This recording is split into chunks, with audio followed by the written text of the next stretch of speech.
Hello friends, chapter number 14 આંકડાશાસ્ત્ર અંતર્ગત ભણવાની બાબતોની ચર્ચાઓ કરીએ. તો સૌથી પહેલું આંકડાશાસ્ત્રનો ઉપયોગ ક્યાં થશે તો કે જ્યારે કોઈ તમારી પાસે ઘણો બધો વિશાળ ડેટા હોય, ઘણી બધી બાબતો એક સાથે હોય, તો તેને જુદી જુદી રીતે ચાર્ટ દ્વારા સરળતાથી સમજવા માટે આંકડાશાસ્ત્રે ખૂબ જ અગત્યની ભૂમિકા ભજવે છે. તો આંકડાશાસ્ત્ર છે તેનો પાયાનો ઉપયોગ કર્યો છે તો કે વિશાળ ડેટા હોય તેને ટૂંકી અને સરળ રીતે સમજવા માટે, ડેટાનું વિશ્લેષણ કરવા માટે, જે કોઈ આપણી પાસે માહિતીઓ હોય છે તેમાંથી સારી બાબતો અને ખરાબ બાબતોને અલગ કરવા માટે, માહિતીના વિશાળ સમૂહમાંથી તો કે ઉપયોગી માહિતીને મેળવવા માટે આંકડાશાસ્ત્ર ખૂબ જ ઉપયોગી છે. તો આંકડાશાસ્ત્ર અંતર્ગત જે આપણે ભણવાની બાબતો છે તે પૈકી આપણે તો કે ત્રણ બાબતોની વિશેષ ચર્ચાઓ કરીશું. એક છે મધ્યક, કે જેને આપણે x બાર વડે દર્શાવીશું. બીજી બાબત આપણે ભણીશું મધ્યસ્થ, જેને આપણે m વડે દર્શાવશું. ત્રીજી બાબત એટલે કે બહુલક z. તો આ જે છે તે કોઈ પણ વર્ગ છે, કોઈ પણ માહિતી છે તેને રજૂ કરતી બાબતો મધ્યક એટલે સરેરાશ કહેવાય. મધ્યસ્થ એટલે કે આપેલી માહિતીનું મીન તમને આપે છે. અને બહુલકનો અર્થ થાય કે કોઈ પણ ડેટા વારંવાર કેટલી વખત રિપીટ થાય છે તે મૂલ્ય આપે, તેને શું કહેવાય? બહુલક એટલે ક્વોન્ટિટી દર્શાવે છે. તો આ જે માહિતીઓ હતી તે પૈકી આપણે શરૂઆતમાં મધ્યક વિશેની માહિતીઓ મેળવીશું, પછી મધ્યસ્થ, પછી બહુલક, અને લાસ્ટની અંદર તો કે ત્રણેયને રિલેટ કરતું એક સૂત્ર અભ્યાસ કરીશું. તો આજના લેક્ચરમાં આપણે મધ્યક સુધીની વાતો રાખીશું. તો મધ્યક વિશે સમજવા માટે સૌથી પહેલી બાબત યાદ રાખીએ કે કોઈ પણ માહિતી હોય છે આપણી પાસે, ડેટાની બે પ્રકારનો હોય. એક કહેવાય વર્ગીકૃત માહિતી કહેવાય, અને જે બીજી બાબત છે એને કહેવાય અવર્ગીકૃત. હવે અવર્ગીકૃત વિશે ધોરણ 9 માં તમે અભ્યાસ કર્યો, પરંતુ તેની થોડીક માહિતીઓ આપણે મેળવશું. અવર્ગીકૃત એટલે કે તમને ફક્ત સીધો ડેટા આપો કે સચિનના રન છે, કોહલીના રન છે, ધોનીના રન છે, તો એ ધોનીના ખાલી રન આપેલા છે, ધોનીએ છેલ્લી 10 ઇનિંગમાં કરેલા રન તમને આપેલા હોય તો એ જે માહિતી મળે ને કેવી કહેવાય? અવર્ગીકૃત માહિતી કહેવાય. પરંતુ એ જ ડેટાને જો હું ભાગ પાડતો કે ધોનીએ 0 થી લઈ અને 50 મેચમાં કરેલા રન, 50 થી 100 મેચ સુધીમાં કરેલા રન, 100 થી 150 મેચમાં કરેલા રન, તો આ જે માહિતી મળી એને કેવી માહિતી કહેવાય? વર્ગીકૃત માહિતી કહેવાય. એટલે બે માહિતીઓ આવે છે, એક અવર્ગીકૃત છે, એક કેવી માહિતી હોય છે? વર્ગીકૃત. તો અવર્ગીકૃત માહિતી અંતર્ગત તમે જે અવલોકનો હતા એને તમે આવું કહેતા x1 x2 x3. પહેલો અવલોકન એટલે કે ધોનીએ છેલ્લી ઇનિંગમાં કરેલા રન, એની પહેલાની ઇનિંગમાં કરેલા રન, અને x2, પછીના x3. અને પછી તમે મધ્યક મેળવવા માટેનું સૂત્ર લખતા કે x બાર બરાબર શું હતું તો કે સિગ્મા i બરાબર 1 થી n xi. જ્યાં આગળ i એટલે શું હતું તો કે 1 2 3 જેટલા અવલોકન હોય ત્યાં સુધી, માનો 10 અવલોકનની વાત થઈ હોય તો i બરાબર શું હોય? 10. એટલે કે x 10 નું છેલ્લું અવલોકન છે. સિગ્મા નો અર્થ થાય સરવાળો, એટલે કે x1 x2 x3 x4 એવું ક્યાં સુધી કરવાનું? x 10 માં અવલોકન સુધીનો સરવાળો, અને એને તમે કુલ અવલોકનની સંખ્યા વડે ભાગાકાર કરતા હતા. તો આ જે માહિતી થઈ, કઈ માહિતી માટે આ સૂત્ર ખાલી ઉપયોગમાં આવશે? અવર્ગીકૃત માહિતીનો જો તમને મધ્યક પૂછે 1 માર્કમાં તો આ સૂત્ર ખૂબ જ ઉપયોગી સાબિત થશે. સાથે તો કે આપણે વાત કરીએ કે સિગ્મા i બરાબર 1 to n 1. આનું શું થાય તો કે જો સિગ્મા 1 કીધું હોય તો એનો આન્સર થશે n, કારણ કે 1 ને તમે કેટલી વખત ઉમેરો છો? n વખત ઉમેરો છો. સિગ્મા 1 એટલે કે 1 + 1 + 1 + 1 આવું ક્યાં સુધી કરો? n. માનો કે n બરાબર 10 હોય તો 1 ને તમે 10 વખત ઉમેરશો તો એનો સરવાળો 10 થશે. જો તમે 5 વખત ઉમેરશો તો સરવાળો 5 થશે. 100 વખત ઉમેરો તો 100 થાય. તો જ્યારે સિગ્મા 1 આવે છે ત્યારે તમે શું લખશો તો કે n લખી શકાય. આ બાબતને આપણે ધ્યાનમાં રાખવી. આના આધારે ઘણા બધા પ્રશ્ન પૂછી શકાય છે, જેમ કે સિગ્મા i બરાબર 1 to n અને કૌંસમાં આવું લખેલું હોય xi માઈનસ x બાર. તો સૌથી પહેલું કે જે સિગ્મા છે કૌંસના બંને પદને લાગુ પડે એટલે આપણને શું મળે તો કે સિગ્મા i બરાબર 1 to n xi minus sigma કોને લાગુ પડે તો કે 1 to n x બાર.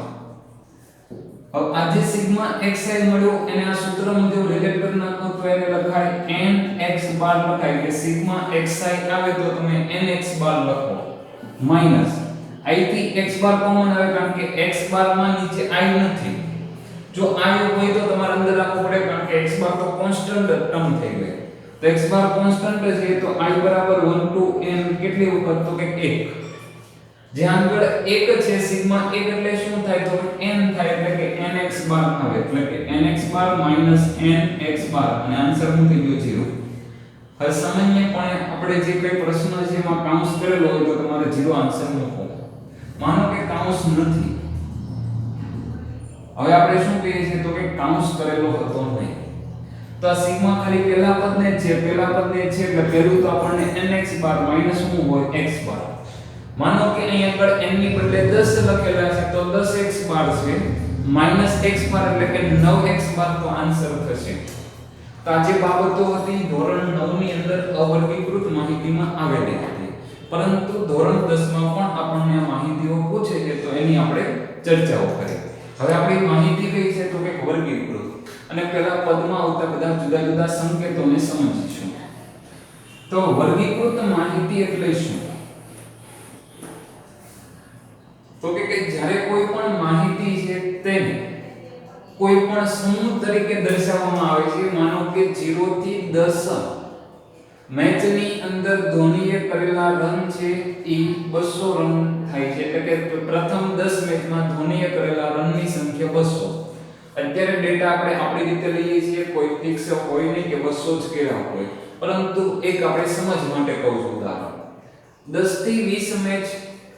આનો અર્થ બીજો એવો થશે કે 11મી મેચ થી લઈ અને 20મી મેચ સુધી 0 થી 10 અને 10 થી 20 જે આ માહિતી લખી છે એને તો કે પહેલા એનું રન લખી નાખો કે 10 થી 20 મેચમાં ધોનીએ માનો કે 350 રન કર્યા હોય, પછી 20 થી 30 મેચમાં ધોનીએ કરેલા રનોની સંખ્યા તો કે ધોનીએ 20 થી 30 મેચમાં તો કે 250 રન કર્યા.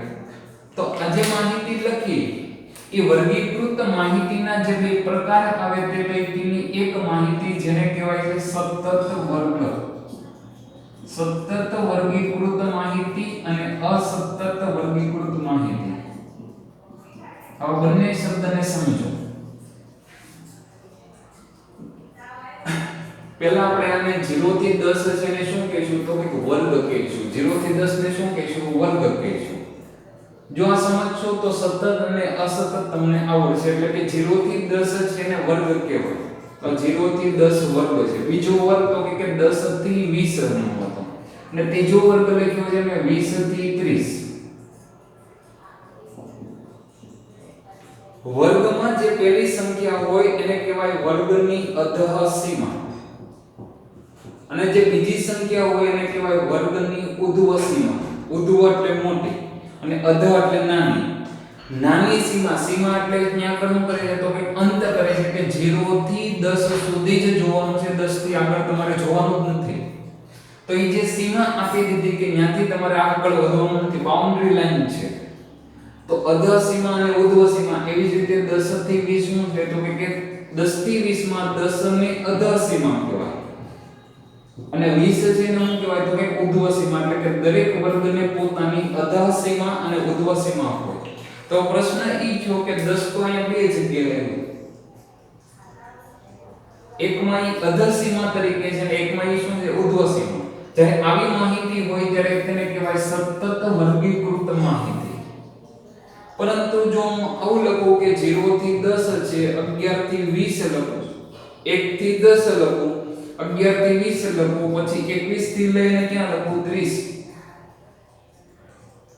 તો આજે માહિતી લખી એને કેવી કહેવાય અસતત વર્ગીકૃત. એટલે કે 21 થી 30 છે 31 થી 40 વાળી માહિતી છે કેવી છે અવર્ગીકૃત કે એક વર્ગની અધઃસીમા એ બીજા વર્ગની ઉર્ધ્વસીમા જેટલી ન હોય ત્યારે જે તમને વર્ગ મળે એને કેવી માહિતી કહેવાય અસતત વર્ગીકૃત માહિતી.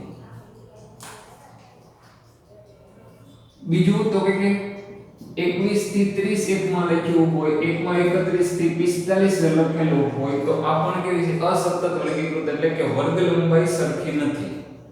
એટલે જે અસતત વર્ગીકૃત માહિતી છે એની અંદર ઉપર કરતા આપણે નીચેની માહિતીને અભ્યાસમાં લઈએ. શું કામ તો સમજીએ ને કે વર્ગ લંબાઈ છે h. વર્ગ લંબાઈને આપણે કોના વડે દર્શાવશું? h વડે દર્શાવશું. વર્ગ લંબાઈ કઈ રીતે મળે છે તો કે બે વર્ગ હોય, બે ક્રમિક વર્ગ હોય એની અધઃસીમાની બાદબાકી કરો અને જે મળે, અથવા તો બે ક્રમિક ઉર્ધ્વસીમાની બાદબાકી કરો અને જે મળે એને શું કહેવાય? વર્ગ લંબાઈ. 10 - 0 એટલે 10 છે. અહીં આગળ તમે જુઓ તો 20 અને 10 ની બાદબાકી કરો તો પણ 10 જ મળશે. હંમેશા ધ્યાન રાખો કે મોટી સંખ્યા માંથી નાની સંખ્યા આપણે બાદ કરીશું, કારણ કે વર્ગ લંબાઈ છે તે હંમેશા ધન હશે. વર્ગ લંબાઈ હંમેશા કેવી હોય? ધન હોય, તે ક્યારેય ઋણ હોઈ શકે નહીં. પરંતુ જો માહિતી આવા પ્રકારની હોય 21 થી 30 હોય, 31 થી 45 હોય તો અહીંયા આગળ તમારે વર્ગ નક્કી કરવા હોય તો શું કરવું પડે? તો 21 થી 30 માં બંનેની બાદબાકીનો તફાવત કરો તો 10 આવે અને 31 થી 45 એટલે કે કેટલાનો તફાવત છે? 15. તો આ જે માહિતી થઈ કે જેની અંદર વર્ગ લંબાઈ ભિન્ન હોય એને આપણે કેવી માહિતી કહેવાય? તો કે અસતત માહિતી કહેવાય. એટલે કે વર્ગ લંબાઈ ભિન્ન હોય. વર્ગ લંબાઈ કેવી હોય? ભિન્ન હોય. તો એને અસતત વર્ગીકૃત માહિતી કહેવાય. અને સતત વર્ગીકૃત માહિતી એટલે વર્ગ લંબાઈ બધી કેવી છે? એક સરખી ચાલતી રહેશે. તો તમારે સતત વર્ગીકૃત માહિતીમાં સતત અને અસતત વર્ગ આપેલા હોય. હવે સતત વર્ગનો અર્થ થાય 0 થી 10 પછી 10 થી 20 જ આવે. પરંતુ જો તમે 1 થી 10 ને 11 થી 20 લખો છો તો એ કેવા વર્ગીકૃત માહિતી છે? સતત વર્ગીકૃત છે, પરંતુ તેના વર્ગ કેવા છે? અસતત છે. એટલે કે એકની અધઃસીમા એ બીજાની ઉર્ધ્વસીમા છે નહીં. તો તેને આપણે કેવા કહીશું? વર્ગ. અસતત વર્ગ છે તેમ કહી શકાય. અસતત વર્ગીકૃત માહિતી એટલે વર્ગ લંબાઈ જેની ભિન્ન હોય તેને અસતત વર્ગીકૃત માહિતી કહેવાય. હવે અહીંયા આગળ તમારે એક અધઃસીમા શીખ્યા, એક ઉર્ધ્વસીમા શીખ્યા, એક આપણે વર્ગ લંબાઈ શીખ્યા. ત્રણ માહિતીઓ શીખ્યા. હવે સતત વર્ગીકૃત માહિતીમાં 0 થી 10 અને પછી હું લખેલું હોય 10 થી 20. એની અંદર તો કે આ બંને જગ્યાએ 10 હતા તો આ 10 તમારે ગણવાના છે. એમાં તો હંમેશા યાદ રાખો કે એક સામાન્ય રૂલ બનાવેલો છે કે જે બીજી સંખ્યા હોય છે એટલે કે 10 છે એ તમારે ક્યાં સુધી લેવાના આવે? તો કે પ્રથમ વર્ગની અંદર લેવાના હોય. એટલે કે જે પહેલો વર્ગ છે એમાં 10 સુધી તમે ગણો છો. આ 10 છે એને તમે બીજા વર્ગમાં ગણતા નથી, પરંતુ એનો અર્થ થાય કે 11 થી ક્યાં સુધી છે? 20 સુધીની સંખ્યા લેવાની છે. એમાં 10 નો સમાવેશ થતો નથી. એટલે આગળના વર્ગમાં લેવામાં આવે છે. હવે તો કે આપણે એક બાબત શીખવી છે મધ્ય કિંમત, જે આપણે મધ્યક માટે ખૂબ જ જરૂરી છે. અને મધ્ય કિંમત ભણ્યા પછી આપણે મધ્યકના સૂત્ર તરફ જઈએ. મધ્ય કિંમત એટલે વર્ગની મધ્ય કિંમત હોય. વર્ગની મધ્ય કિંમત એટલે વર્ગની વચ્ચે આવતું મૂલ્ય. વર્ગની વચ્ચે આવતું મૂલ્ય કઈ રીતે મળે? જો તમારી પાસે અધઃસીમા હોય અને જો તમારી પાસે ઉર્ધ્વસીમા હોય, તે બંનેનો તમે સરવાળો કરી અને 2 વડે ભાગાકાર કરો તો તમને મધ્ય કિંમત મળે.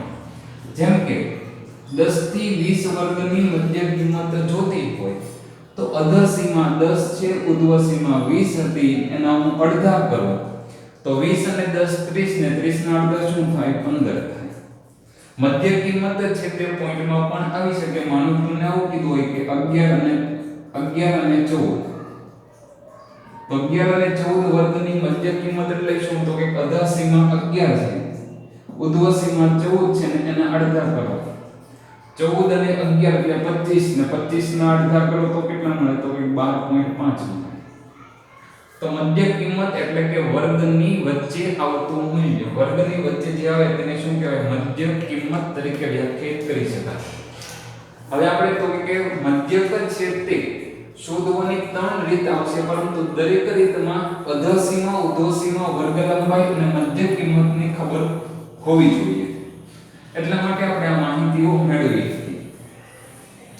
હવે જે સૂત્ર આવે છે તમારે 3 સૂત્ર આવશે, 3 રીતે મધ્યક મળશે અને તમારે યાદ રાખવા પડશે. જે રીતે કે તે રીતે આપણે ગણીશું.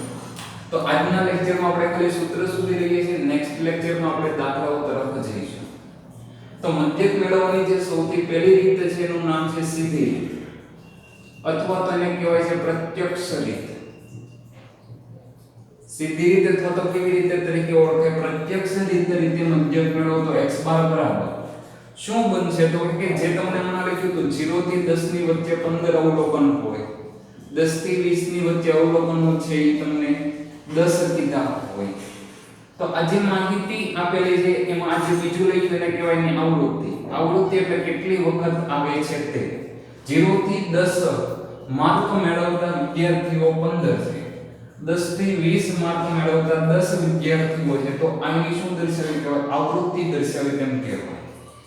તો મધ્યક બરાબર સિગ્મા fi xi છેદમાં n લખાય, જ્યાં i બરાબર 1 to n, એટલે કે i બરાબર 1 2 3 એવું અનંત સુધી આવે.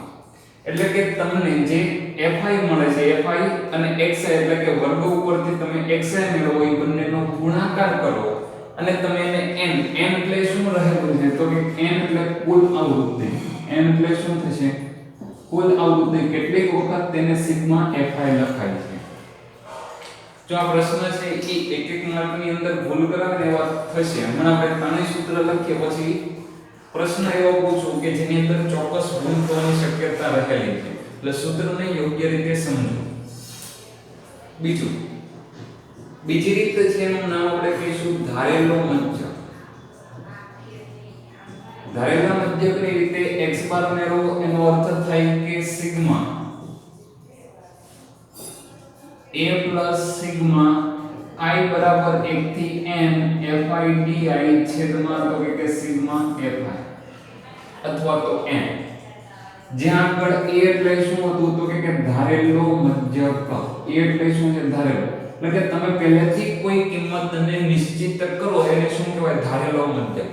આ ધારવાની મધ્યક આપણે કઈ જગ્યાએ રાખશું? તો જ્યારે દાખલો ગણશું ત્યારે આપણે xi માંથી ધારશું. એટલે જે વર્ગની આપણને મધ્ય કિંમત મળે એમાંથી એક કિંમતને આપણે ધારી લઈશું. અને di કઈ રીતે મળશે? તો કે di ને વિચલન પણ કહેવાય. xi a રીતે મળે. di બરાબર કઈ રીતે મળે? તો કે xi a.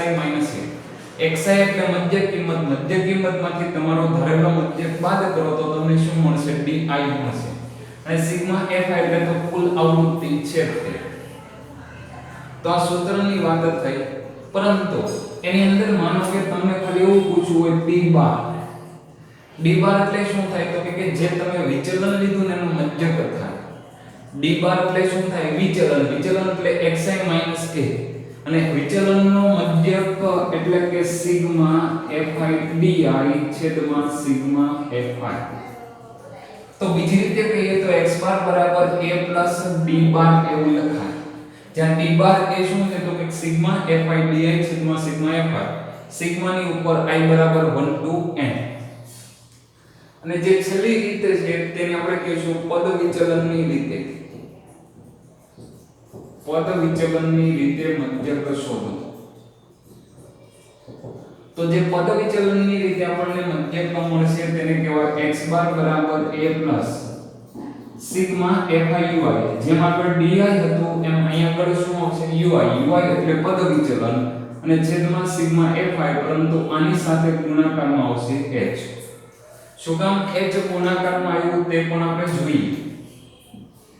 તો કે અહીંયા આગળ યાદ રાખીએ કે ui વિચલન કઈ રીતે મળશે? તો કે xi a upon તો કે h અથવા તો ui બરાબર di છેદમાં h.